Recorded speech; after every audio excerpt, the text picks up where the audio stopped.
Hi guys, someone recently had a question about proton pump inhibitors, PPIs. Okay, so first of all, I want to just give you a little disclaimer.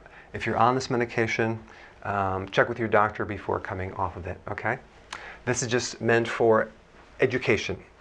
All right, these PPIs are basically real powerful antacids, and they get rid of acid in the stomach for conditions like acid reflux, GERD, gastritis, ulcers, those types of things. This medication is the most potent inhibitor of acid production. It can reduce stomach acid by 99%. That's incredible. It's one of the most widely sold drugs in the world. So obviously a lot of people have stomach problems. So it blocks the pump that releases hydrochloric acid. But it comes with a package. There's some slight minor complications when you remove stomach acid. Headache, nausea, and that's probably because there's a relationship between the stomach acid and the release of bile. And so if the bile is backing up from the gallbladder, you're going to feel nauseous. Diarrhea, probably because you're not getting the full digestion and things are undigested. It's going to go through your body. Abdominal pain and gas. These two symptoms are merely the inability to digest protein. You need a real strong acid to break down protein. Undigested protein will give you gas and abdominal pain.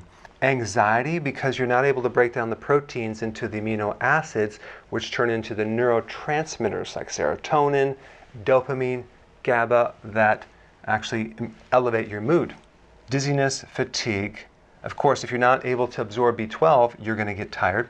Bone fractures. Why? Because you need an acidic stomach to absorb calcium and other minerals and protein and collagen that also helps build bone. Muscle damage, again, you're not going to be able to get the full breakdown of the macronutrients into the micronutrients, amino acids being one of those. Increased risk, dementia, kidney disease, C. diff, which is a bacterial infection in your digestive system, which usually comes after taking antibiotics, but it can also come from taking a powerful antacid. Small intestine bacterial overgrowth and fungus and candida, because you need that acidifier to kill off the unfriendly microbes. So if you don't have that, you're going to get an overgrowth of the unfriendly bacteria.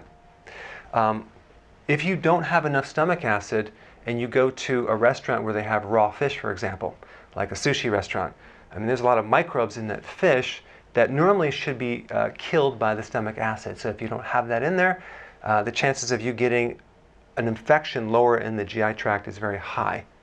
So that's not good. Increased risk of polyps, colitis, which is inflammation of the colon, and another condition called hypochlorhydria, which is low stomach acids, which will give you anemia, decreased B12, which again, a whole series of additional symptoms just with that. Decreased absorption of vitamin C, B, and K. Increased risk of infections, we talked about that. Overgrowth of bacteria, and increased risk of carcinoma in your stomach. That's cancer in your stomach, which kind of poses this whole push that you see on the internet. A lot of people are going, oh yeah, you need to alkalize or you're going to get cancer because cancer only lives in an acidic environment. Really?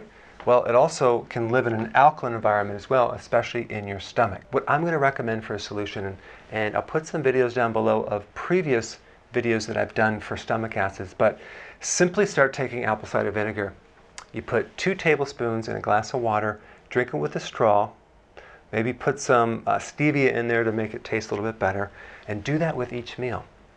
That's a mild handling. You can also increase your stomach acid by also taking something called betaine hydrochloride, which is an acidifier. It's natural, there's no side effects. Now the only time you wouldn't want to use acidifiers is if you had an ulcer, in which case you'd want to consume leafy greens, chlorophyll, things to heal the ulcer first. But the ultimate solution to resolving acid reflux GERD is just to get the eating corrected. Just start eating healthy, and you'll find eventually that your stomach will heal. Thanks for watching. Hey, I appreciate your attention, and if you're enjoying these videos, go ahead and subscribe, and I will definitely keep you updated on future events, live events, and webinars that we're going to do very soon.